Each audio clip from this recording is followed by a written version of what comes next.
આ મારા સંતોની રેસીપી છે. નો ડાઉટ હું આલ્કલાઇન મસાલો બનાવું છું, ત્યાંથી મજા શરૂ થવી જોઈએ. પહેલા બાઇટથી જ મજા શરૂ થવી જોઈએ. લોજિક સમજાણું? મેનુ પણ બહુ યુનિક રીતે લખેલું છે. તમારો ખાવાનો મૂડ એકદમ લોડેડ છે. આ બધા જે કોમ્બિનેશન થઈને જે વસ્તુ બને છે ને ભાઈ, તમારે ઘૂઘરા ખાવા હોય તો અમદાવાદમાં આનાથી બેસ્ટ જગ્યા ક્યાંય નહીં મળે. અઠવાડિયામાં 2-1 દિવસ તો હોવો જ અહીંયા. 2-1 દિવસ તો અહીંયા છો. હા, ખાવામાં એક નંબર. ખાધા પછી કંઈક એસિડિટી કે એવું કંઈક થયું ના, હોય? એવું કશું જ જરાય નહીં. જરાય નહીં. ઘૂઘરા અને સમોસામાં મેઇન ડિફરન્સ કયો છે? આ દુકાનની ચાવી હિતેન ભગત ઘૂઘરાની જ્યોત્સનાબેનને મેં આપી દીધી વુમન્સ ડે ના દિવસે. ખરાબ સમયમાં બેને સાથ આપ્યો છે, તો મહારાજે કીધું કે કરેલું કૃત્ય કોઈનું ભૂલવું નહીં. બરાબર. તો આ બેનને આ દુકાન આપી દીધી. હું ધીમે ધીમે તૈયારી કરી રહ્યો છું. મણિનગરની દરેક જગ્યાએ સ્વામિનારાયણ ફૂડ હશે, અને કોઈ પણને ભગત ઘૂઘરા સાથે જોડાવવું હોય તો સત્સંગી હોવો જોઈએ, નિરમ ધર્મવાળો હોવો જોઈએ, ઝીરો બેલેન્સ. તમારે મને કાંઈ નથી દેવાનું, અહીંથી માલ મળશે અને ભગવાનની દયાથી સંતોના આશીર્વાદથી નામનું એક બોર્ડ મારવાનું, કોઈ ઇન્ટેરિયરનો ખર્ચો નહીં, બસ તમે બિઝનેસ કરો. તો હેલો, નમસ્તે, સત શ્રી અકાલ, કેમ છો અને welcome back to my channel. ફરીથી સ્વાગત છે અમદાવાદ સિટીના વિડીયોમાં. આમ ઘણી બધી જગ્યાએ લોકો ફરસાણની દુકાનનું એક અલગ નામ રાખતા હોય છે, પણ આ જગ્યાએ તમે જુઓ અહીંયા લખ્યું છે હિતેન ભગતના ઘૂઘરા. એટલે દુકાનનું નામ જ હિતેન ભગતના ઘૂઘરા નામે છે. અને આ જગ્યાએ જુઓ એમની બીજી વેરાયટીઝ પણ છે, એ તમે જુઓ. ફાયર ઘૂઘરા છે, ભરેલી દાણાવાળી બ્રેડ છે, ફાયર દાણાવાળી બ્રેડ છે, એ પણ બહુ યુનિક વસ્તુ છે. મેનુ જુઓ, મેનુ પણ બહુ યુનિક રીતે લખેલું છે. તમારો ખાવાનો મૂડ. અમદાવાદનો સેટેલાઇટ એરિયા છે. સેટેલાઇટ એરિયામાં રામદેવ નગર મેઇન રોડ છે. મેઇન રોડ પર જ તમે લખશો ને હિતેન ભગતના ઘૂઘરા, અને ગૂગલ પર પણ લખશો એટલે આવી જશે પરફેક્ટ લોકેશન. બાકી કોન્ટેક્ટ નંબર તો ડિસ્ક્રિપ્શનમાં આપેલો જ છે. અને આ જગ્યાએ ખાસ તો એમના ઘૂઘરા બી ટ્રાય કરજો, અને સાથે એમની જે ભરેલી બ્રેડ છે એ બી ટ્રાય કરજો. ખરેખર તમને રાજકોટની યાદ અપાવી દેશે. ઘૂઘરા છે તે પ્યોર સિંગ તેલમાં તળાય છે. અહીંયા 100% સ્વામિનારાયણ ફૂડ મળે છે. ડુંગળી લસણનો જરા પણ યુઝ થતો નથી. બાકી સાંજનો સમય છે, સાંજે તમે 4 વાગે આવશો, 4 વાગ્યાથી લઈને રાતના 9 વાગ્યા સુધી આ જગ્યાએ તમને ઘૂઘરા મળી જશે. અને બીજું ખાસ તો જે સ્વામિનારાયણ સત્સંગી લોકો છે ને, એ લોકો માટે 0% ફ્રેન્ચાઇઝી આપે છે હિતેન ભગત. કામની વાત કરી લઉં. અત્યારે આમાંથી છે ને તમે અમારું આ દુબઈ યુથ પરફ્યુમ યુઝ કરો. આ પરફ્યુમ એવું છે કે એકવાર તમે છાંટશો ને 12 થી 24 કલાક સુધી સુગંધી નહીં જશે, અને 4 માણસ વચ્ચેથી પસાર થશો તો ખબર પડશે કોઈએ પરફ્યુમ છાંટ્યું છે. આની ફ્રેગ્રન્સ તમને કહી દઉં ટૂંકમાં કેવી છે કે તમે દુબઈમાં જઈએ ને આપણે, તો એરપોર્ટ, મોલ, એરપોર્ટ્સમાં જે ફ્રેગ્રન્સ આવતી હોય ને આખા દુબઈમાં જે અરેબિક ફ્રેગ્રન્સ, સેમ એ જ અરેબિક ઉદ છે. અને જેને સુગંધીદાર ફ્રેગ્રન્સ ગમતી હોય એના માટે સારામાં સારું આ પરફ્યુમ છે. બરાબર છે. સ્ક્રીનની ઉપર નંબર તમને દેખાય છે. ઓલ ઓવર ઇન્ડિયામાં ડિલિવરી થઈ જાય છે આ જગ્યાએ. જય સ્વામિનારાયણ. જય સ્વામિનારાયણ. જય સ્વામિનારાયણ. હું રેન્ડમલી જ આવ્યો છું, અને તમે જુઓ અહીંયા જે ચોખ્ખાઈ મેન્ટેન કરી છે. જો મંદિરે સંતોની હારે રહેલો છું ને, નિયમ ધર્મ શિક્ષાપત્રીમાં ચોખવટ, એટલે ગમે ત્યારે આવવાનું. એની ટાઈમ તમારે ડાયરેક્ટ કેમેરો સ્ટાર્ટ કરીને આવવાનું. પણ મેં અહીંનું વાતાવરણ રહ્યું કે હું મારા મંદિરના રસોડે છું, સંતોની હારે છું, કારણ કે મારો ઈ જ મૂડમાં હંમેશા રહેતો છે. બરાબર છે. એટલે ચોખ્ખાઈ મારું પહેલું ઘરેનું છે, હા હા, કે હાઇજેનિક થી કામ કરવું એમ. અને અહીંયા ટોટલી સ્વામિનારાયણ ફૂડ મળે છે. જી. ડુંગળી લસણનો દુકાનમાં યુઝ થતો જ નથી. અને અહીંયા તમે જુઓ છો ફ્રેશ ઘૂઘરા બને છે. અત્યારે સાંજે કેટલા વાગે ઓપન થાય તમારે? હમણાં ટેમ્પરરી છે ને, બપોરના 3 વાગ્યાથી રાતના 9-10 વાગ્યા સુધી હોય છે. બરાબર. એકચ્યુઅલી ફોર્મેટ ચેન્જ થઈ રહ્યું છે. આવતા મહિનાથી મારે સવારના 7 વાગ્યાથી અમુક પ્રોડક્ટ એવી મૂકી છે સવારે બધાને મજા આવે, ખમણ ને એવી વસ્તુ, તો એ તૈયારી થઈ રહી છે. તો હાલનો જે ટાઈમિંગ છે એ બપોરના 3 થી રાતના 9 એમ. બપોરના 3 ને રાતના 9 વાગ્યા સુધી છે. જી હા. અને ખાસ તો જોવા જઈએ તો ઘૂઘરા તમારી મેઇન જે આઈટમ છે, પાયલોટ પ્રોડક્ટ. જનરલી શું હોય છે કે કોઈ દુકાન હોય, ફરસાણ માર્ટ હોય, કાં તો એવી કંઈક દુકાનમાં તમને, અહીંયા તો સ્પેશિયલ દુકાનનું નામ જ તમારા નામથી છે, હિતેન ભગતના ઘૂઘરા, એવું નામ રાખ્યું છે આખું. યસ. હિતેન ભગત જાણી જોઈને મેં રાખ્યું છે. મને નિરંતર એવું ધ્યાનમાં રહી કે હું ભગત છું, ભગવાન સ્વામિનારાયણનો ભક્ત છું, એટલે મેં નામ જ રાખ્યું કે દિવસમાં આખા મને ટકોર થયા કરે કે તું ભગવાન સ્વામિનારાયણનો ભક્ત છો, બધી રીતે કંટ્રોલમાં રહે છે. એટલે ઘોડાની લગામ એમ મારી લગામ છે ભગત નામ એમ. બરોબર. તો આજનો જે બ્લોગમાં હું એક વાતની શરૂઆત તમને સ્ટાર્ટઅપ કરવા માંગુ કે લાસ્ટ જે રાજભા મારીને આવેલા હતા ત્યારનો જે મારા વિડીયોમાં મેં કીધેલું હતું કે મારે દુકાન બંધ કરવાની છે, એ ડેફિનેટલી કરવાની હતી. પણ વચનામૃતમાં અને શિક્ષાપત્રીમાં, વચનામૃતમાં મહારાજે કીધેલું છે કે હરિભક્તે હરિભક્તનો પક્ષ રાખો. તો દરેક સંસ્થાના હરિભક્તો, ઇન્ડિયામાં ને આઉટ ઓફ ઇન્ડિયાના હરિભક્તોના મને ફોન આવ્યા, મેસેજો આવ્યા કે તું બંધ શા માટે કરે, તું એટલી મહેનત કરે. તો બધું મારા ઉપર બધાએ જોયેલું હશે.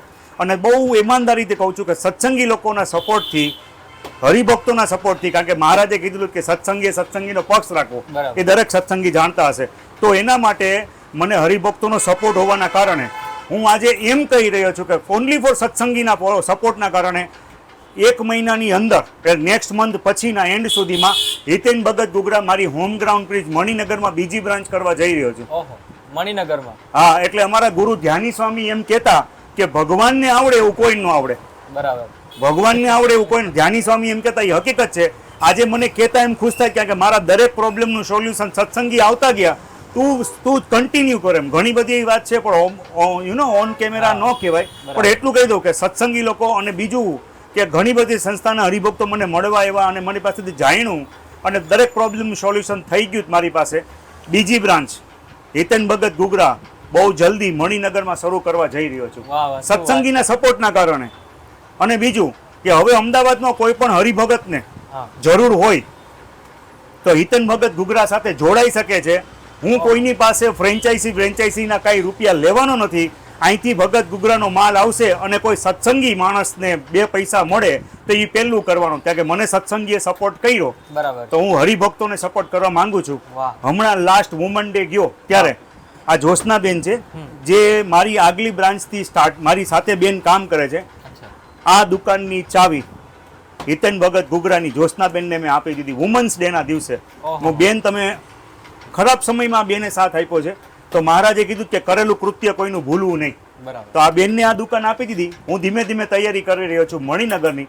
દરેક જગ્યાએ સ્વામિનારાયણ ફૂડ હશે અને કોઈ પણને ભગત ગુગરા સાથે જોડાવવું હોય તો સત્સંગી હોવો જોઈએ, નિરમ ધર્મવાળો હોવો જોઈએ, 0 બેલેન્સ. તમારે મને કાંઈ નથી દેવાનું, અહીંથી માલ મળશે અને ભગવાનની દયાથી, સંતોના આશીર્વાદથી નામનું એક બોર્ડ મારવાનું, કોઈ ઇન્ટિરિયરનો ખર્ચો નહીં, બસ તમે બિઝનેસ કરો. આવો પ્લાન કરેલો છે. અને હા, અહીંયા જે ઘૂઘરા છે એ તળાય છે ને, એ સિંગતેલમાં તળાય છે ને. હા, તો ચોખ્ખું આઈડિયા આ સિંગતેલ છે. અંદર આવો. હવે તમે જો અત્યારે ઓચિંતા જ આવ્યા છો, ઓચિંતા જ આવ્યું, જરા બી કાળું નથી સિંગતેલ, ક્લીનનેસ જોઈએ, એકદમ ક્લીન છે. અને આ સિંગતેલ જ છે. અને એની ટાઈમ આવવાનું, એમ એની ટાઈમ ભગત ગુગરામાં આવવાનું. દિવસમાં 3 વાર દુકાન સાફ થાય છે. અને બીજું, આ બેનને મેં અમારે જે સત્સંગી આ છે ને, અમારે મંદિરોમાં દરેક જગ્યાએ ગેંડી હોય, થોડી વારે હાથ ધોવાના. આ સેટઅપ મેં એ ગોઠવું છે કે હું કોઈ પણ દાણાવાળી બ્રેડ નહીં બનાવીને આપું ને તો થોડીક વારમાં હાથ ધોવાના. મારા પછી આ લોકોને એવી હેબિટ પાડેલી છે, ઓકે, ચોખ્ખાઈ ચોખ્ખાઈ ચોખ્ખાઈ ચોખ્ખાઈ. ક્યાંય પણ તમે કેમેરો ફેરવવાની છૂટ એમ. બરાબર છે. અને બીજું કે ખાસ તો તમારા દાણા અહીંયા જે ઘૂઘરાની મેઇન વસ્તુ કે ઘૂઘરામાં તો ચલો લોકો નાખે છે, પણ બીજું કે આ દાણા. યસ, અમારા સંતો જે રેસીપી બનાવે ને, આવો અહીંયા બતાવું. અમારા મંદિરે કણબામાં હું સંતો પાસેથી જ શીખેલો છું. ઓકે, કણબા મંદિરેથી. આ અમારા સંતોની રેસીપી છે જે બનાવી એ પ્રમાણે. નો ડાઉટ હું આલ્કલાઇન મસાલો બનાવું છું કે જેમાં એસિડિટી પીતવાયું નથી. કમલેશભાઈ મોદીના હું વિડીયોમાં બોલ્યો હતો કે મારી પાસે આલ્કલાઇન મસાલો છે. એટલે આ મસ્ત તમે દાણા મેં તમને ટેસ્ટ કરાવ્યો. ટેસ્ટી, બહુ જ ટેસ્ટી છે ખરેખર તો છે ને સાહેબ, હિતેન ભગત ગુગરાનું નામ છે, પણ કરતા હરતા રોજ સવારે આવીને એમ કહું, હે ભગવાન ભેગા રહેજો, ભેગા ભળજો અને રાજી રહેજો. વાહ વાહ વાહ. પેલા સંતો અમારા જે સત્સંગ ભૂષણ સ્વામી જે દિવસના બોલ્યા છે ને કે અમે ભગવાનને પ્રાર્થના કરશું, તે દીનું મને બધા 2 જણા ઓળખતા થયા. કસ્ટમર આવી ગયા છે, તમે પેલા કસ્ટમર. યસ, આપણે કસ્ટમરને હું આપી દઉં ત્યાં લગીનમાં. તીખું ખાવું છે, મીડિયમ તીખું ખાવું છે ને? ઓકે, આવી રીતે છે ને ઘૂઘરાની ડીશ બને છે. અહીંયા ફ્રેશ ઘૂઘરા જુઓ, એકદમ લિમિટેડ પ્રમાણમાં તળવામાં પણ આવે છે, એકદમ લિમિટેડ પ્રમાણમાં. એવું નથી કે જથ્થાબંધ તળી મૂક્યા હોય, એવું બી નથી. જેમ જેમ સ્ટોક પૂરો થાય એ રીતે તળે છે. અને ખાસ તો તમે આ ચટણી કહેજો, આ ચટણી શેની છે? કઈ આ વાળી? હા, આ ગોળ ખજૂર આંબલી જે કહેવાય ને એ. પણ એની એક પર્ટિક્યુલર વેતરણ છે કે કેટલું શું નાખવું એ. કારણ કે અમદાવાદની વેધરમાં છે ને આંબલી કોઈ નથી ખાતું. બરાબર, આંબલી નથી. મારો જે કસ્ટમરનો પ્રોફાઇલ છે, બધા મને એમ કહે કે આંબલી નથી ને, એટલે એક લિમિટેડ માત્રામાં છે. Okay okay. અને શું પ્રાઇસ છે આપણે એક ડીશની? જો 35 રૂપિયાના 2 નંગ છે, બરાબર, 50માં 3 છે. ઓકે, એટલે 35ના 2 નંગ એમ. હવે જે લોકો આવીને મને કે મને 50 વાળી બનાવી દે તો એ પ્રમાણે. અધરવાઇઝ મારી જે મણિનગરમાં 35 રૂપિયા જ પ્રાઇસ હતી, એ જ પ્રાઇસથી હું કરું છું. બરાબર છે. અને બીજી અહીંયા એક તો ગોળ આંબલી વાળી તમારી જે એક ચટણી છે એ, પછી આ રાજકોટની આપણે ચટણી ગોરધનભાઈ વાળી ચટણી, જે બધા લોકો જાણે જ છે. અને આ કઈ છે? આ છે ને મરચાની મસાલા વાળી ચટણી છે. હવે મરચા એકદમ કાઠિયાવાડી મરચા અને એમાં મારો આલ્કલાઇન મસાલો. અચ્છા, આલ્કલાઇન મસાલો એટલે એવું કેમ? આલ્કલાઇન મસાલાનો મતલબ એસિડિટી નથી થતી એટલા માટે. આપણે ક્યાંય પણ તમે બહાર ખાશો ને, એટલે બહાર ખાઈને જો અડધી કલાકમાં તમને આમ ખાટું પાણી થાવ, એસિડિટી પીતવાયું થાય. એટલે મસાલો હું એટલે નાખું છું કે આમાંથી માંડી આની અંદર બધાની જગ્યાએ આલ્કલાઇન મસાલો છે, એસિડિટી પીતવાયું નહીં થાય. એટલે સારા સારા એજ્યુકેટેડ લોકો ખાવા આવે છે બરાબર અને એ લોકો એમ કહે કે તમારું ફૂડ લાઇટ છે ભગત, લાઇટ છે. બરાબર રીઝન હું મહેનત કરું પર એક આશીર્વાદ પડી રહ્યા છે. અને બીજું કે ડોક્ટર પણ તમારું હા, એ ખાસ મારે કરીને ડોક્ટરો લઈ જાય છે. હમણાં પાર્થ હોસ્પિટલમાં મારું ગયું મારું આખું એક એ લોકોએ ડોક્ટર સાહેબે મંગાવેલું હતું. બધા ડોક્ટરો ખાવાના છે. લગભગ આજ સાંજ સુધીમાં એ લોકો મને વિડીયો ને ફોટો મોકલવાના છે. ઓહો. તો એ પણ હું અપડેટ કરીશ મારા ઇન્સ્ટાગ્રામમાં. બરાબર છે. ઇવન મારું જે સપનું હતું એ હમણાં પૂરું થઈ ગયું. મને સભાના ઓર્ડરો આવે છે. ઓહો. અમારી જે સ્વામિનારાયણની ગુરુવારની સભા થાય ને તો એ સભાના ઓર્ડર હોય છે. હરિભક્તોની ઘરે મને ઘણા સત્સંગી એમ કહી કે અમારા ઘરે બનાવી દેશો તો નિયમ ધર્મવાળા હોય ને બહુ ચુસ્ત હોય હા. એની ઘરે જવાનું, એના કરિયાણાથી જ બનાવીને દેવાનું, ઓહો. એના જ કરિયાણાથી. એટલે કોઈ ડાઉટ ન રહે. આ પણ હું કરું છું. મારે ઓર્ડરો હોય છે. હમણાં મેં પૂનમની આપણી સભાના મેં ઘૂઘરા બનાવીને હરિભક્તોને અને મહારાજને જમાડ્યું. બહુ મજા આવી. આપણે રાજકોટ સાઈડ એવું કહેતા હોય છે કે ભરેલી બ્રેડ એમાં ચવાણું આવે છે. ચવાણું આવે છે. હવે થાય શું ખબર છે, ચવાણું ને વધારે પડતી ચટણી પડવાના કારણે, ચટણી નાખવાના કારણે પછી ડીશમાં મૂક્યા પછી ઉપાડી ન શકે, સાચી ઓવરલોડેડ થઈ જાય. ત્યાં જ તોડીને ખાવું પડે એવું થઈ જાય. હવે હું તમને આ દાણાવાળી ખવડાવું છું. તમે જોઈ લો કે બધી વસ્તુ પર્ટિક્યુલર એના માપ પ્રમાણે હોય તો એક સ્વાદ બને ને ખાવાની મજા આવે. બરાબર છે. ઓકે, જેની અંદર વ્યવસ્થિત રીતે આ તમારી જે ચટણી લાગે છે. હવે હું ડિટેલિંગ વર્કને માનું છું. તમને કહી દઉં કેવી રીતે. હા. ઘણીવાર આપણે કોઈ પણ દાબેલી કે એવું ખાઈએ તો પછી એમાં અંદરનું પૂરણ ગોતવું પડે પફની જેમ. સાચી ક્યાં વાત હશે? છે. હવે આ જે છે ને આ ફૂડ સાયકોલોજી શું છે હું તમને કહેતો જાઉં. ઓકે. હવે મેં અહીંયા જે ચટણી લગાવી એનું રીઝન હું તમને લાસ્ટમાં બતાવું છું. લાઇટ બનાવું ને? હા, એકદમ લાઈટ. હરિકૃષ્ણ મહારાજની જય સ્વામિનારાયણ. આ છેલ્લે સુધી, છેલ્લા બાઇટ સુધી તમને મજા આવશે. એટલે બે દાણાનો ધક્કો મારી દીધો. રાઈટ છે.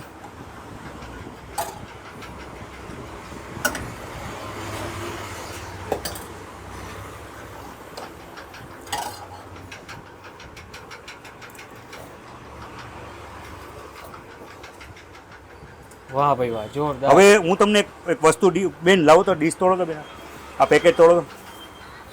ખરેખર ભરેલી બ્રેડ આમ દેખાય છે. હવે- હવે નામ પૂરતી નથી. યસ. હવે તમને કહું, હું એવું વિચારું છું કે મારો કસ્ટમર જ્યારે પહેલું બટકું લઈને પહેલું બાઇટ હા, હા. ત્યાંથી મજા શરૂ થવી જોઈએ. પહેલા બાઇટથી જ મજા શરૂ થવી શું વાત છે. જોઈએ. લોજિક સમજાણું? છે ભરેલી બ્રેડ.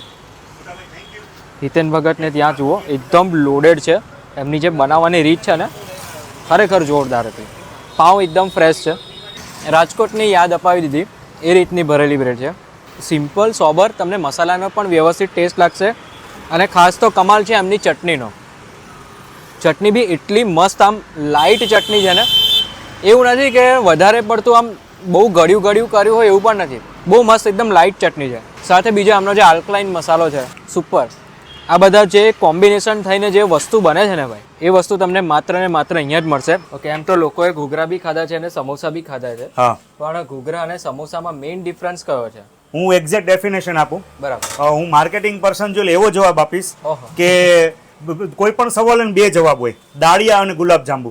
બરાબર. સાંભળજો, દાળિયા અને ગુલાબજાંબુ, ધેટ મીન્સ દાળિયાને ગળે ધક્કો મારવો પડે ખાવ ત્યારે, અને ગુલાબજાંબુ ઉતરી જાય. ફટ કરીને ઉતરી જાય. ઘણા લોકો સવાલનો જવાબ આપે ને આપણે ડાયજેસ્ટ કરવું પડે કે સારો શું બોલી ગયો, સમજાણું નહીં, અને ઓલો પરફેક્ટ ખાવો પડે. એટલે ઘૂઘરા અને સમોસાની વચ્ચેની ડેફિનેશન એ છે કે સમોસા હોય ને એની અંદર બટેટાના પૂરણની મજા હોય, બરાબર. બટેટાના. અને કાઠિયાવાડી જે ઘૂઘરા છે, જે રાજકોટ, જુનાગઢ, જામનગરના જે આપણા કાઠિયાવાડી ઘૂઘરા છે, એમાં ચટણીના કોમ્બિનેશનની મજા છે. બટેટું એટલું જ આવે, બરાબર છે.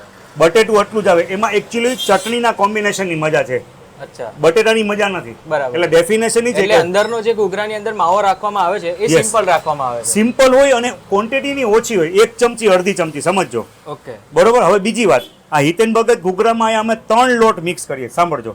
એટલે કોઈ પણને આની લેબ કરાવવાની છૂટ કે આની અંદર 1 ગ્રામ મેંદો નથી, ઓહો. 1 ગ્રામ મેંદો નથી. તો સોશિયલ મીડિયામાં બધાની સામે કહું ધેટ મીન્સ કાંઈક હશે તો જ એમ. બરાબર. તો આમાં મેંદો નથી, મારે હું યુઝ નથી કરતો, પ્યોર ઘઉંના. ઘઉં નથી, પણ 3 મલ્ટીગ્રેન આટા જે કહેવાય ને, Multigrain. 3 લોટ મિક્સ થાય છે. ઓકે. તો સમોસા અને ઘૂઘરાની વચ્ચેની ડેફિનેશન એ છે કે ગુલાબજાંબુની જેમ વાત સેટ થઈ જાય કે ભાઈ હકીકતે એમાં ચટણીના કોમ્બિનેશનની મજા છે. બરાબર છે. રાઈટ ને? તો આવી રીતે લાઈવ હું 3 પ્લેટ જ તળું છું. ખાલી અને 3 પ્લેટ જ દર વખતે. હા, હવે રીઝન કહું તમને, આ શા માટે તળું. પહેલા તો એવું હતું કે ઘરાક ઉભા રહીને ગરમ ખવડાવું. હવે અહીંયા ઘણા છોકરાઓ એવા આવે પાન ફાંકીવાળા ઓકે. કે જે લોકો ગરમી ન ખાઈ શકે અને તીખું ન ખાઈ શકે. એટલે હું 2-3 પ્લેટ એટલી ઉતારી રાખું કે નોર્મલ ટેમ્પરેચર થઈ જાય ને એ લોકો ખાઈ શકે એમ કે. બરાબર છે. રાઈટ. અને લાલ કરવામાં નથી આવતા. આ રોઝ ગોલ્ડ કલરનો ઘૂઘરો હોવો જોઈએ, એકદમ ઘૂઘરો ઓલા સમોસાનો જે એકદમ લાલાશ પર તો એકદમ માઇનર કહીએ ને એ રીતનો. રોઝ ગોલ્ડ કલર આ જો આ થઈ ગયો, આ સમજી લેજો, Okay. આ જે રોઝ ગોલ્ડ કલર કહેવાય. બરાબર છે, રોઝ ગોલ્ડ. એકચ્યુઅલી ઘૂઘરાનો કલર રોઝ ગોલ્ડ જ હોવો જોઈએ. સમોસાનો જે બ્રાઉન કલર આવે એ ન આવે, રાઈટ. એક એક નોલેજ હોય અને કાઠિયાવાડમાં કોઈ સારા ગુરુની સાથે કામ કર્યું હોય તો આ બધી ખબર હોય એમ કે. સાચી વાત છે. તો કદાચ બારગામના કોઈ સત્સંગી હોય અને જેને કાંઈ પણ કામ કરવું હોય આવી રીતે, તો હું કોઈ હરિભક્તને કામ આવી શકું તો એ મારું ભાગ્ય છે કે હું કોઈ પણ કોઈને કાંઈ એવી હેલ્પની જરૂર હોય તો બિંદાસ કહેજો, બરોબર? હા. અને અમદાવાદમાંથી કોઈ પણ સત્સંગીને બાપુનગરમાં કે નિકોલ નારોડામાં કે ત્યાં કાંઈ બિઝનેસ કરવો હોય, પણ એક વસ્તુ મારી ટર્મ્સ એન્ડ કન્ડિશન કાંઈ નથી. ટર્મ્સ એન્ડ કન્ડિશન એટલી કે નિયમ ધર્મવાળા સત્સંગી હોવા જોઈએ. બરાબર છે. એટલે ભગત ગુગરાનું બોર્ડ મળી જશે, રસોડાનું સેટઅપ ગોઠવી લેવાનું અને કામ ચાલુ. વાહ. આવી રહ્યો છું ટૂંક સમયમાં મણિનગર, મારી home ground peace. Rose gold colour તમે કીધો એ પરફેક્ટ છે, બરોબર છે, કમ્પ્લીટ. અહીં તો ઘૂઘરાને વચ્ચેથી પેલું ચટણીને વ્યવસ્થિત બેસે ને એટલે કાણું એ કર્યું છે. હવે બીજું એક વાત કહું, હા. કસ્ટમર કોઈ પણ એંગલથી બાઇટ લેશે, બટકું પડશે, રાઈટ. એટલે ચટણી નાખવાની થિયરી છે કે પહેલા બટકાથી છેલ્લા બટકા સુધી સ્વાદ આવવો જોઈએ, ગમે એ એંગલથી લેશે, બરાબર છે. રાઈટ કે રોંગ? આ જો ટોટલી સ્પ્રેડ કરી દીધી આવી અંદર ને રીતે બહાર બંને. નીચેથી ઓવર ન લાગવી જોઈએ. Yes yes yes. ઓકે. આવો જીગરભાઈ, અમદાવાદમાં તમારું સ્વાગત છે. Thank you. તમારે ઘૂઘરા ખાવા હોય તો અમદાવાદમાં આનાથી બેસ્ટ જગ્યા ક્યાંય નહીં મળે. બરાબર છે. એકવાર ટેસ્ટ કરો, ખાવામાં એક નંબર. બરાબર. Taste- ખાધા પછી કંઈક એસિડિટી કે એવું કંઈક થયું ના, હોય? એવું કશું જ જરાય નહીં. જરાય નહીં. બરાબર તમને છે. ખાવામાં પ્યોર કાઠિયાવાડનો સ્વાદ આવે. શું વાત છે. એકવાર ટ્રાય કરો. જરૂરથી જરૂરથી. ચલો તો આપણે ટ્રાય કરીએ એમના જે ગરમા ગરમ ઘૂઘરા છે. ચટણી ટોટલી અંદરથી બી આમ વ્યવસ્થિત રીતે સ્પ્રેડ થઈ ગઈ છે. ખરેખર રાજકોટની યાદ અપાઈ દે એ રીતના ઘૂઘરા છે. એકદમ ફ્રેશ બનેલા ઘૂઘરા, અને ઘૂઘરાની આજુબાજુની જે કિનારીઓ છે ને એ બહુ વ્યવસ્થિત રીતે ક્રિસ્પી થઈ છે. બીજું કે આમને જે 3 ટાઈપની ચટણીનું કોમ્બિનેશન છે ને એ ઘૂઘરામાં એટલું પરફેક્ટ લાગે છે. સાથે બીજા એમના જે આ સિંગદાણા નાખ્યા છે, સ્પેશિયલ મસાલાવાળા, આલ્કલાઇન મસાલાવાળા સિંગદાણા, એ તો કંઈ ગજબ જ લાવે છે ટેસ્ટમાં. બાકી જોવા જશો તો પૈસા પૂરેપૂરા વસૂલ છે, મોસ્ટ વેલ્યુ ફોર મની. અને જો રાજકોટનો ઘૂઘરાનો ટેસ્ટ તમારે એન્જોય કરવો હોય ને તો અમદાવાદમાં આ જગ્યા પરફેક્ટ કહેવાય. ચાલો તો આ સાથે ફરીથી મળીએ એક નવા સિટીમાં, નવા વિડીયોમાં, નવા કન્ટેન્ટ સાથે. ત્યાં સુધી